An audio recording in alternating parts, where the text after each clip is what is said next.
Aujourd'hui, 30 mai, Saint-Hubert. Alors, c'est le saint du jour, hein, entre autres, hein, évidemment, parce qu'il y a plein d'autres saints. Il est né en 656 ou 658, il est mort en 727. C'est le patron des chasseurs, c'est l'évêque de Tongres, en Belgique, je crois, et c'est un des saints de la ville de Liège, avec Lambert de Maastricht. Ok, donc le gars, il était connu pour les folles joies de sa vie moderne, hein. Il faisait la teuf, n'est-ce pas? Il adorait la chasse, hein, patron des chasseurs, hein. Et un vendredi saint, en fait, il s'aperçoit que, en fait, il y a personne pour chasser avec lui et il décide de chasser tout seul. Un vendredi saint, c'est pas bien ça.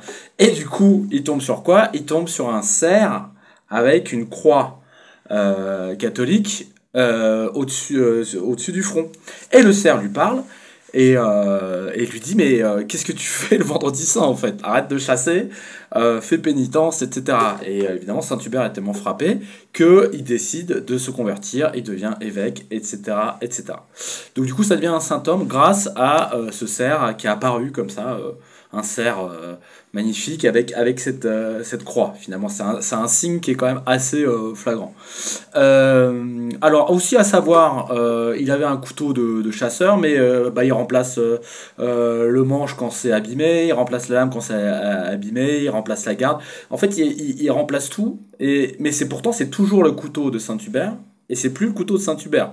C'est un problème philosophique, un peu comme le bateau de Thésée, effectivement, où si on prend chacun des morceaux, on le remplace un par un jusqu'à ce que ce soit quelque chose de complètement différent. Est-ce que c'est encore l'objet initial?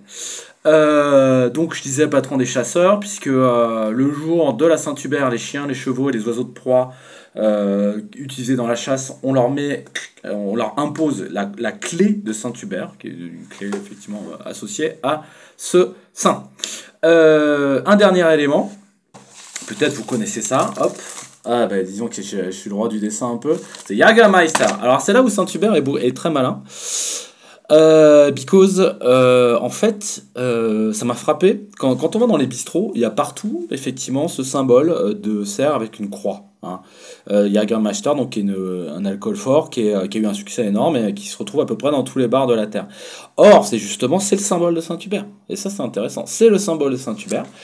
Et du coup, je le trouve malin, ce saint. Il a réussi à s'inviter dans tous les bistrots, dans tous les bars, dans tous les endroits où forcément... des fois, il peut se passer des trucs un petit peu durs, ou tu vois, il y a des atmosphères un peu nocturnes, on va dire. Hein. Et lui, clac, il a mis son sceau. Et c'est pour ça que Saint-Hubert est, pour moi, très malin, d'une certaine manière, d'avoir su mettre sa présence dans un endroit où il n'était pas forcément attendu. Voilà, donc, Saint-Hubert, priez pour nous. Et Saint-Hubert, apprends-moi à t'aimer.